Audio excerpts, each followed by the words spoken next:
मोदी सरकार के संस्कृति मंत्री जी किशन रेड्डी ने कहा है कि कपड़ों की धुलाई, बालों की कटाई, बिजली मिस्त्री से लेकर वाहन चालक तक का काम मिलेगा, क्योंकि 4 साल इसकी ट्रेनिंग दी जाएगी। फायदा गिनाने वालों में बीजेपी के महासचिव कैलाश विजयवर्गीय क्यों पीछे रहते, वे भी आगे आ गए।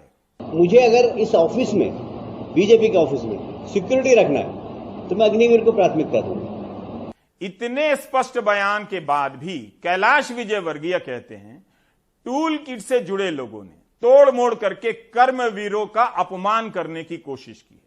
उनकी सफाई की भाषा का अध्ययन होना चाहिए कि इस तरह से सफाई जारी की जाए कि लगे ही ना कि बयान क्या था। जो बयान उन्होंने खुद दिया वो आपने सुना, अब उनकी सफाई की हिंदी सुनिए। अग्निपथ योजना से निकले अग्निवीर निश्चित तौर पर प्रशिक्षित एवं कर्तव्य के प्रति प्रतिबद्ध होंगे। सेना में सेवा काल पूर्ण करने के बाद वह जिस भी क्षेत्र में जाएंगे वहां उनकी उत्कृष्टता का उपयोग होगा। मेरा आशय स्पष्ट रूप से यही था। टूल किट से जुड़े लोग मेरे बयान को तोड़ मरोड़ कर प्रस्तुत करके कर्मवीरों का अपमान करने की कोशिश कर रहे हैं। यह देश के कर्मवीरों का अपमान होगा। राष्ट्रवीरों, धर्मवीरों के खिलाफ इस टूल किट गैंग के षड्यंत्रों को देश भली भांति जानता है। अच्छा हुआ सफाई आ गई। वैसे उनसे पूछा जा सकता था कि बीजेपी के दफ्तर के बाहर जो गार्ड तैनात है उनका क्या होगा, क्या उन्हें अब गार्ड की नौकरी के लिए अग्निवीर बनकर आना होगा। यह भी पूछा जाना चाहिए था कि कैलाश विजयवर्गीय जी पार्टी दफ्तर में तैनात सिक्योरिटी गार्ड को अग्निवीर जितना वेतन देते हैं, देंगे। चौथे साल में अग्निवीर का पैकेज 40,000 बताया जा रहा है। केंद्रीय मंत्री और पूर्व सेनाध्यक्ष जनरल वीके सिंह का यह बयान और भी व्यवहारिक और सुंदर है कि अग्निवीर वैकल्पिक योजना है। वैसे तो दुनिया की हर नौकरी वैकल्पिक होती है, तो क्या उसकी शर्तों को लेकर कोई बात ही ना हो। This is a voluntary scheme. Indian army is a voluntary army. We don't conscript soldiers. हमारे यहाँ अनिवार्यता नहीं है, जिसको आना वो आए। अगर आपको नहीं लगती अच्छी स्कीम मत आओ। भाई आपको बोल कौन रहा है आने के लिए। आप बसें जला रहे हो, ट्रेन जला रहे हो, किसी ने आपको बोला कि हम आपको फौज में लेंगे? पहले तो आप हमारे मापदंडों पे खरे उतरो ना। और मेरा एक चीज मानना है, जो सेना में 4 साल करके आता है वो अपने आप के अंदर सक्षम होता है।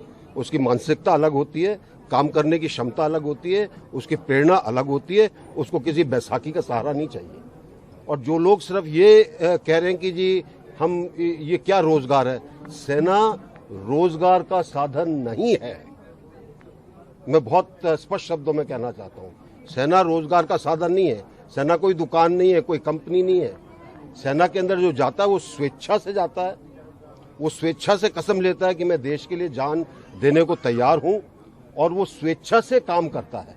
इस बीच कांग्रेस नेता अजय माकन आज प्रेस कॉन्फ्रेंस में भारत के पहले chief of defence staff general Bipin Rawat का बयान जारी करने लगे, जिसमें जनरल रावत कह रहे थे कि जवानों के रिटायरमेंट की उम्र बढ़ानी चाहिए। जवानों की रिटायरमेंट उम्र बढ़ेगी तो सेना और भी बेहतर होगी। ये जनरल बिपिन रावत जी के खुद का ये कहना था और उनके टाइम का ये सर्कुलर है जो हम अभी आपको दे रहे हैं। तो जो अभी सरकार ने अग्निपथ स्कीम लेकर के आए हैं, तो क्या ये उनका अपमान नहीं, उनकी याद का, उनकी सोच का और उनकी इच्छा का अपमान नहीं?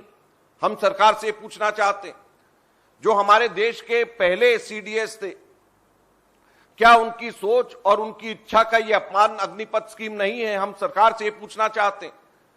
जनरल बिपिन रावत ने यह कहा इस इंटरव्यू में, और मैं आपको बताना चाहता हूं, पढ़ करके सुना रहा हूं।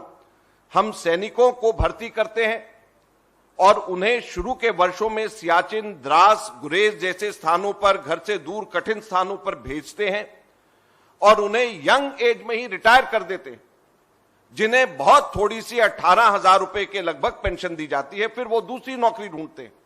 मैं चाहता हूं कि वो लोग पूरी नौकरी करें 58 साल की उम्र तक।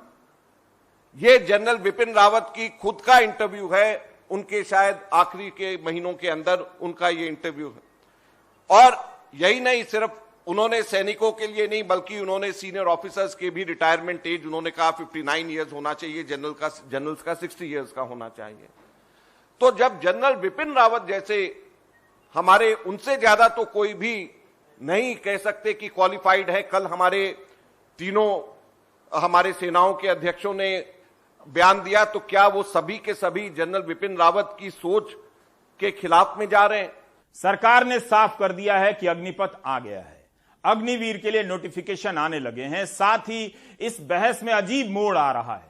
कहा जा रहा है कि अग्निवीर के पास एक विशेष स्किल होगा जिसके कारण इंडस्ट्री और सिक्योरिटी कंपनियों में काम मिलेगा, लेकिन इसकी ट्रेनिंग के लिए भारत में अनेक टॉप क्लास प्राइवेट सिक्योरिटी कंपनियां पहले से हैं और स्किल इंडिया में भी इसके लिए एक प्रोग्राम है।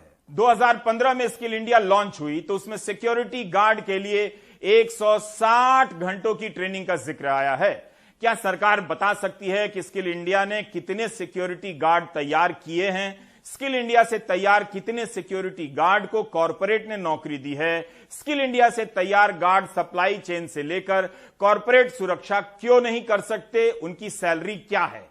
स्किल इंडिया के पहले से ही भारत में प्राइवेट सिक्योरिटी कंपनियों का जमा जमाया कारोबार है। प्राइवेट सिक्योरिटी कंपनियां ज्यादा बड़े रिस्क को कवर कर रही हैं और भारत सहित दुनिया भर में उनकी अपनी पहचान है। इस सेगमेंट की कई कंपनियां जैसे SIS, APS, GS4 और रिलायंस के गार्ड भारत और दुनिया भर में तैनात हैं।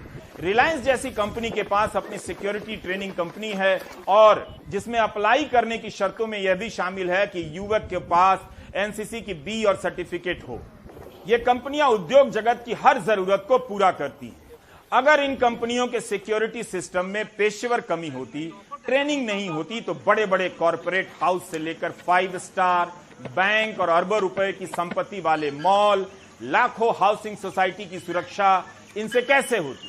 यहां तक कि मीडिया हाउस की सुरक्षा भी प्राइवेट एजेंसियों के गार्ड ही करते हैं। टेक्नोलॉजी में भी ये कंपनियां और इनके गार्ड किसी से कम नहीं। सबसे बड़ी बात है कि इन्हें ट्रेनिंग देने वालों में ज्यादातर सेना से ही रिटायर्ड अफसर हैं। कुछ रिटायर्ड अफसरों की अपनी सिक्योरिटी कंपनियां भी हैं। सेना के रिटायर अफसर लाखों प्राइवेट सिक्योरिटी गार्ड की फौज संभाल रहे हैं, उन्हें ट्रेनिंग देते हैं। फिर क्यों कहा जा रहा है कि 4 साल बाद अग्निवीरों को प्राइवेट सिक्योरिटी गार्ड में तैनात किया जाएगा? कॉर्पोरेट इन्हें काम पर रखेंगे।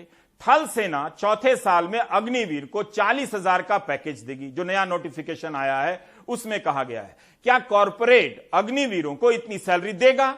मौजूदा अफसर से ट्रेनिंग लेकर आए या रिटायर्ड सैनिक अफसर से सिक्योरिटी गार्ड के काम और जीवन सुरक्षा में क्या अंतर आने वाला है? ऐसा नहीं है कि सेना और सिक्योरिटी चलाने वाली कंपनियों में बहुत दूरी है। यह पत्र सूचना कार्यालय PIB की प्रेस रिलीज है। ध्यान दीजिए, 16 सितंबर 2021 की। इसमें जानकारी दी गई है कि रक्षा मंत्रालय ने NCC की व्यापक समीक्षा के लिए एक उच्च स्तरीय कमेटी का गठन किया है। बीजेपी के नेता और पूर्व सांसद वैजयंत पांडा इसके चेयरमैन हैं। इसके 14 सदस्यों में महिंद्रा ग्रुप के चेयरमैन आनंद महिंद्रा भी शामिल हैं, जिन्होंने अग्निपथ योजना का स्वागत किया है। इसमें private security company SIS India limited के प्रबंध निदेशक ऋतुराज सिन्हा भी इसके सदस्य हैं। इससे संकेत मिलता है कि NCC की समीक्षा के बहाने इंडस्ट्री और प्राइवेट सिक्योरिटी कंपनियां रक्षा मंत्रालय के संपर्क में आ गई थीं। इस पर भी यथोचित ध्यान देने की जरूरत है। भारत में प्राइवेट सिक्योरिटी गार्ड का कारोबार 57,000 करोड़ का बताया जाता है। क्या इतना बड़ा बिजनेस बिना ट्रेनिंग और अनुशासन के खड़ा हो सकता है? अगर अग्निवीर के फायदे गिनाते हुए पुलिस और अर्धसैनिक बलों के अलावा प्राइवेट सुरक्षा के बाजार की तरफ देखने को कहा जा रहा है, तो आप एक बार प्राइवेट सुरक्षा सेक्टर की तरफ भी देखिए। कुछ साल पहले टैक्स और ऑडिट का काम करने वाली कंपनी BDO ने फिक्की के साथ एक रिपोर्ट तैयार की। इसके अनुसार प्राइवेट सिक्योरिटी भारत में सबसे ज्यादा रोजगार देने वाले सेक्टरों में से एक है। 2016 में 89 लाख लोगों को रोजगार मिला, जो सेना के तीनों अंगों की क्षमता से ज्यादा है। 2016 में प्राइवेट सिक्योरिटी का बाजार 57,000 करोड़ का था, जो 2022 तक 1.5 लाख करोड़ का हो जाएगा।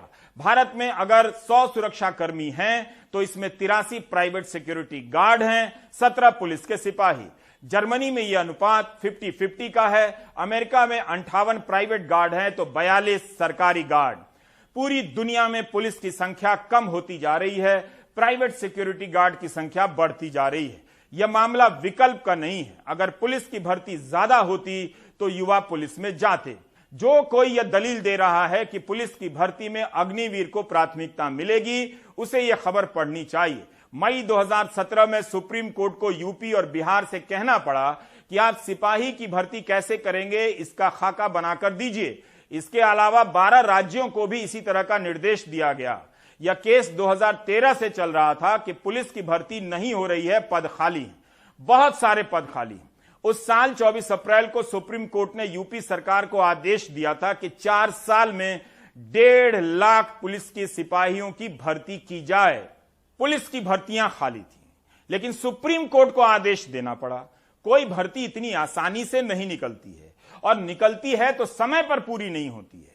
कई सरकारें आगे आकर कह रही हैं कि वे अपनी भर्तियों में अग्निवीर को आरक्षण और प्राथमिकता देंगी। अच्छी बात है, उन्हें यह भी बताना चाहिए कि उन भर्तियों की हालत क्या है, कब आखिरी बार निकली और पिछले 5 साल में कितनी बार निकली। सेना में बहाली का एक कैलेंडर होता है। क्या उस तरह से इन राज्यों में पुलिस की बहाली होती है? कई राज्यों के लिए जवाब आपको ना में ही मिलेंगे।